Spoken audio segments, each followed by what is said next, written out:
like to see Deontay Wilder fight whoever for it again, Really? because do you know what? He is the #1 right now. I know. I don't know how that's even possible. He's lost 3 fights in a row and still #1 rated, but that's up to them.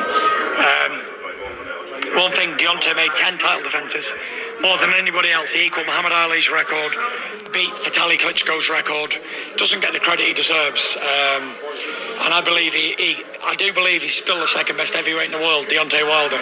And I believe he knocks everybody else out but me.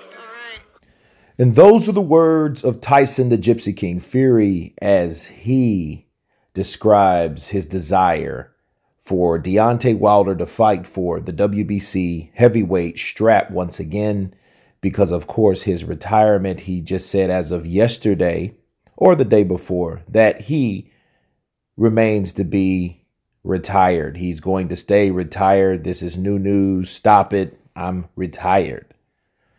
And what I want to counterpunch is the brilliant point that Tyson made. I don't know if this was what he was intending to do. It was just him being him.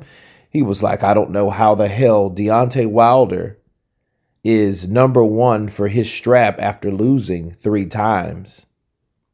And that's one of the best questions that Tyson Fury answered in the last 6 months, okay?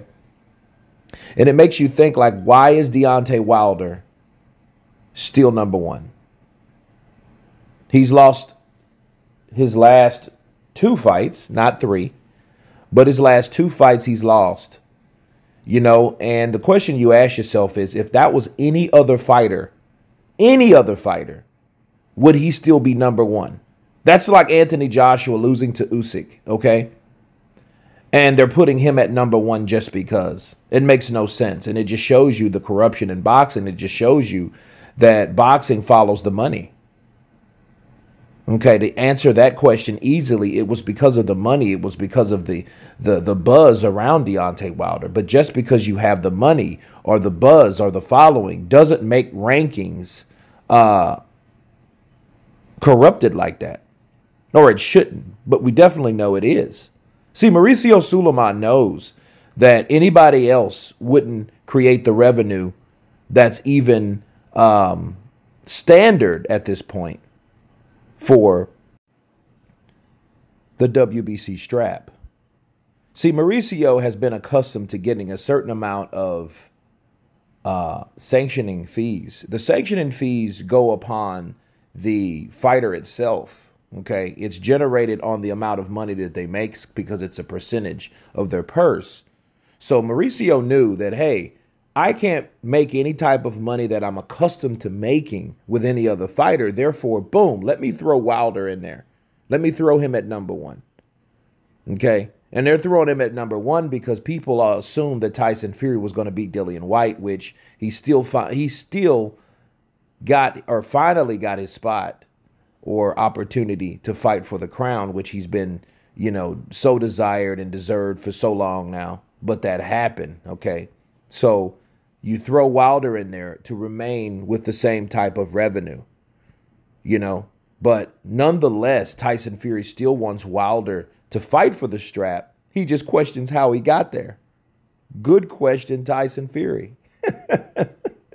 You know, because you're like, okay, well, how the hell did he get where he's at and he's been beaten by me twice back to back? Bars.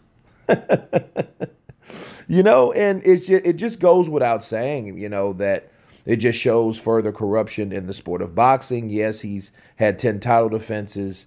Vitaly's record, he didn't beat Vladimir's. I'm not hating on Wilder. It's just, you know, you have to ask a question. If you noticed, he had to give him all those accolades because he asked a question to totally question the legitimacy of him being where he's at.